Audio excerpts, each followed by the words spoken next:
Assalamualaikum warahmatullahi wabarakatuh. Alhamdulillahirrahmanirrahim. Wassalatu wassalamu ala asyrafil anbiya wal mursalin wa ala alihi washabihi ajmain. Amma ba'du. Qala Allah ta'ala fil Qur'anil azim fa huwa asdaqul qailin. A'udzubillahi minasyaitonir rajim. Bismillahirrahmanirrahim. Yarfa'illahu alladziina amanu minkum walladziina utul ilma darajat. Wa qala Rasulullah sallallahu alaihi wasallam khairukum man ta'allamal Qur'ana wa 'allamahu. Alhamdulillahirabbil alamin. Kita masih bisa bertemu dalam sesi tanya jawab. Acara tanya jawab. Ada pertanyaan dari guru Lemka. Pertanyaan begini.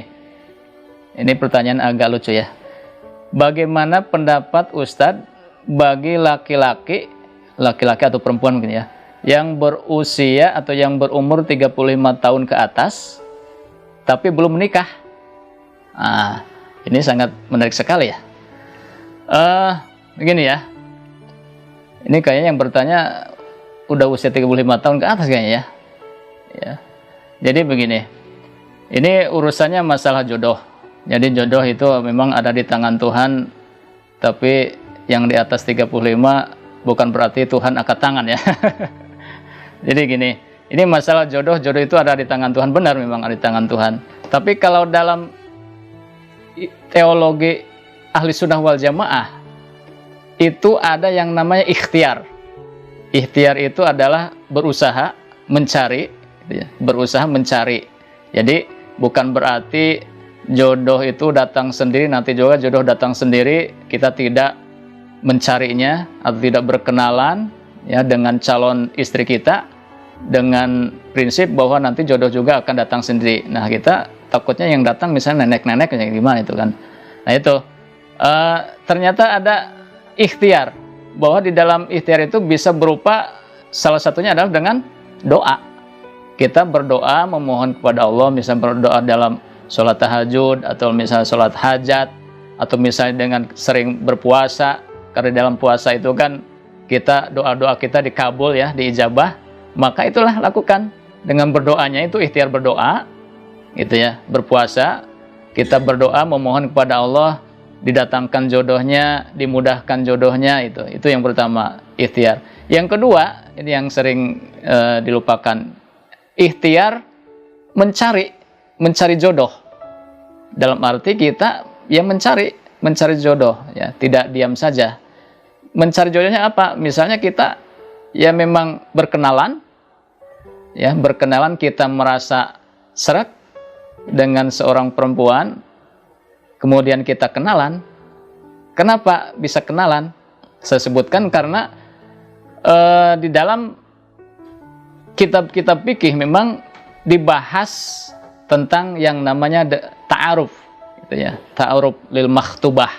Ta'aruf lil makhtubah itu adalah perkenalan dengan calon istri gitu ya. Itu diperbolehkan, bahkan sunnah. Ya, sunnah Rasul. Kenapa sunnah? Disebut sunnah itu karena pada masa Rasulullah SAW memang pernah ada beberapa peristiwa, bahkan mungkin 3 kali yang terjadi pada sahabat, yaitu sahabat kalau nggak salah Mughirah bin Syu'bah. Beliau waktu itu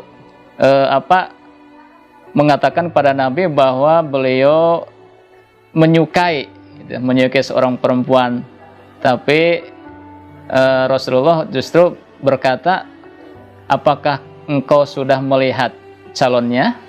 Maka Syu'bah Mughirah berkata, oh belum. Maka Rasulullah menjawab, maka lihatlah, undur ilaiha gitu ya. Bahasanya indur ilaiha, lihatlah kepadanya. Fa innahu ahra ayyudama bainakuma. Sebab dengan melihat, berarti melihat wajahnya. Nanti ulama menjabarkan melihat itu bisa melihat wajahnya dan melihat kedua telapak tangannya. Sebab dengan melihat itu ahro itu akan lebih teliti. Ayyudama akan kelanggengan bainakuma di antara kaliannya.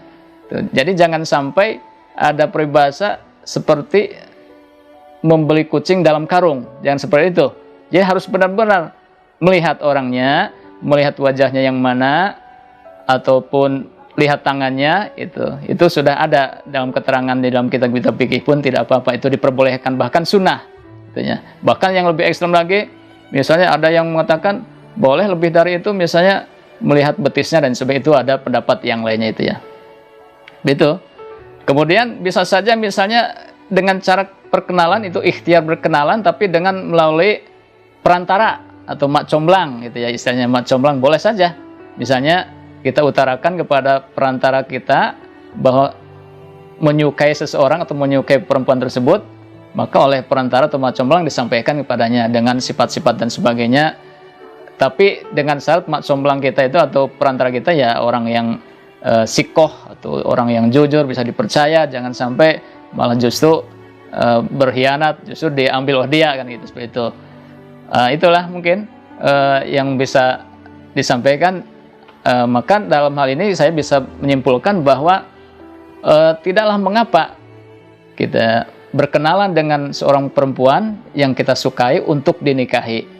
Tidak haram kita melihatnya, melihat wajahnya pun, juga melihat kedua telapak tangannya, seperti itu. Untuk lebih jelasnya mungkin kita bisa membaca di kitab fikih gitu ya. Itu saja dari saya. Terima kasih. Assalamualaikum warahmatullahi wabarakatuh.